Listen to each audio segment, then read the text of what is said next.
جنگنده‌های رژیم صهیونیستی در شب حمله به ایران می‌خواهند تصویری هالیوودی از خود به نمایش بگذارند با خلبان‌هایی که شریک جرم کشتن مردمی بیگناه بودند. این هدایتگران مرگ و ویرانی چه نام دارند؟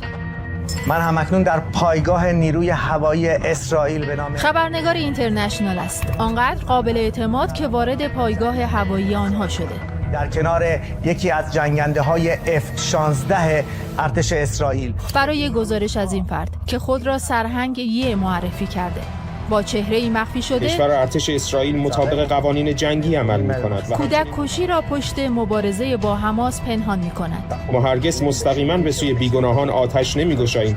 هدف ما حماس و جهاد اسلامی است. و خبرنگاری که می‌خواهد از چهره آنها خونشویی کند و قهرمانسازی، خودش با شنیدن آژیری اینگونه تمام تصویرش ترس می‌شود. اسرائیل شنیدی میرسید دوباره آژیر خطر به صدا در اومده. ما باید متوجه هم شاید بسیار هست. نتانیاهو هم پس از حمله به ایران اینجا از خلبانها قدردانی می‌کند.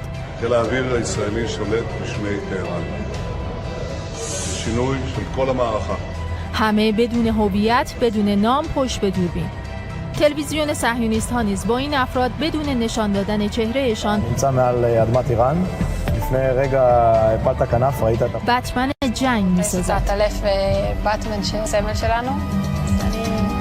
مثل این زن היא האישה הראשונה שמונתה להיות סגנית מפקדת טייסת ובהמשך גם הראשונה که ادعا می‌کنند خلبان یکی از جنگنده ها در حمله به ایران بوده. שמיים האוויריים של איראן, משהו משתנה? אני חושבת שיש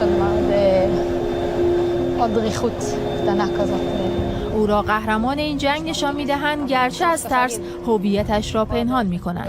כאילו תחתייך המלחמה בכטב"מים, מעלייך הטילים. همسرش هم خلبان است و هم دستش، اما برای اولین بار چهره واقعی قاتل مردم ایران منتشر می‌شود. هویت هر دویشان به دست مردان اطلاعات ایران افشا شد.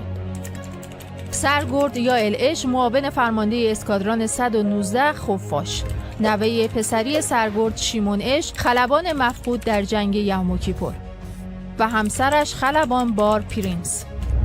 مشخصات کامل و محل زندگیشان را برای اولین بار می‌بینید. او که میگفت می‌خواهد امنیت را به صهیونیست ها بازگرداند، זכינו להיות במשמרת הזאת גם בתקיפות באיראן כדי להחזיר את החון למדינת ישראל מול האיום האיראני. حالا خودش دیگر در امنیت قرار ندارد.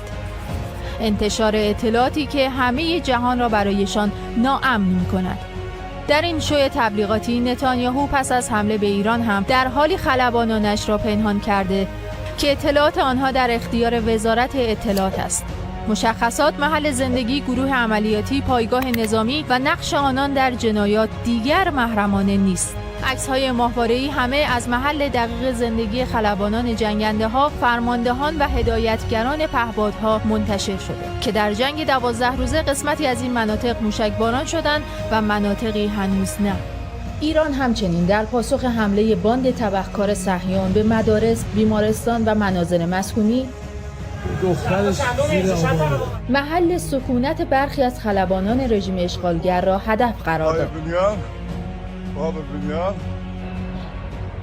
مثل اینجا خانه یکی از این خلبانان در شهرک یابنه که هدف پهپادی ایران قرار گرفت. شهرکی که پس از بمباران ایران خلبانان را از آنجا تخلیه کردند، به مدارس و اماکن غیر نظامی در تل‌آویو بردند تا اگر هدف قرار گرفتند مظلوم نمایی شود که ایران مدارس و مردم عادی را موشک زده. خلبان‌هایی که به گزارش الجزیره نه تنها در ایران که هنگام بازگشت به سرزمین‌های اشغالی جنایات هولناکی انجام دادند. خلبانان صهیون که مأموریتشان رهگیری پهپادهای ایرانی بود، پس از اتمام مأموریت مهمات اضافی خود را بر روی مردم غزه می‌ریختند.